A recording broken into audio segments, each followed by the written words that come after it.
तो नमस्कार प्रणाम स्वागत बा रउआ सबके राइटर आशिक अभिषेक के चैनल पर। और सब बताइए आप सब कैसन बानी। उम्मीद करते रउआ सभी बढ़िया होखब, अच्छा होखब, मस्त होखब, तंदुरुस्त होखब, बिल्कुल फिट होखब। तो रउआ सबन खातिर लेके आ गए बने बिल्कुल दर्दनाक, बिल्कुल ब्लास्ट, बिल्कुल खतरनाक पारिवारिक सामाजिक न्यू भोजपुरी मैटर। बिल्कुल दर्दनाक मैटर हो भैया। लेकिन इससे पहले रउआ सबन से एगो बात कहल चाहब कि अगर रउआ गायकी में इंटरेस्ट बा आ गायकी कल चाहत तनी, गायकी रुआ का पसंद बा, गायकी में कदम रखले बानी और रुआ के बढ़िया मेटर नहीं मिलत, बढ़िया से गाना नहीं मिलत, बढ़िया से तुकबंदी नहीं मिलत, बढ़िया रुआ सबके म्यूजिक नहीं मिल पात, बढ़िया से रिकॉर्डिंग नहीं हो पात। तो रुआ अगर हमारे चैनल पर आ गए बिन तो रुआ सबके निराश भइला के जरूरत नहीं है। काहे से कि रुआ सबन खातिर हम हर एक प्रकार के सॉन्ग लिखिले, ट्रैक पर होखे चाहे नया कंपोजिशन होखे, चाहे रुआ अपना फरमाइश के हिसाब से कोनो भी मैटर लिखवा सकिले। ऑर्केस्ट्रा संग, लव संग, बेवफाई संग, पूर्वी, निर्गुण, भजन, लोकगीत, लयदारी, रंगदारी, जातिवाद संग, जिला स्पेशल गाना, चाहे वो अपना मन पसंद के कोनो भी मैटर लिखवा सकिले, वो बिल्कुल उचित चार्ज पर।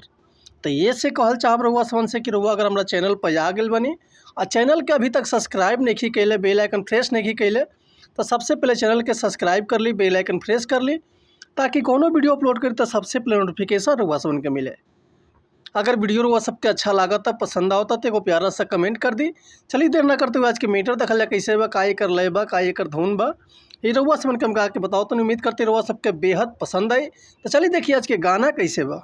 कि हंसावे रोवावे समय, कि हंसावे रोवावे समय, समय से लोग ना चल, कहाँ केहू बाटे यही जा समैया से बाचल, कहाँ केहू बाटे यही जा समैया से बाचल। मिली हवा उहे जवन, कि मिली हवा उहे जवन, किस्मत बखा चल, कहाँ केहू बाटे यही जा समैया से बाचल, कहाँ केहू बाटे यही जा समैया से बाचल।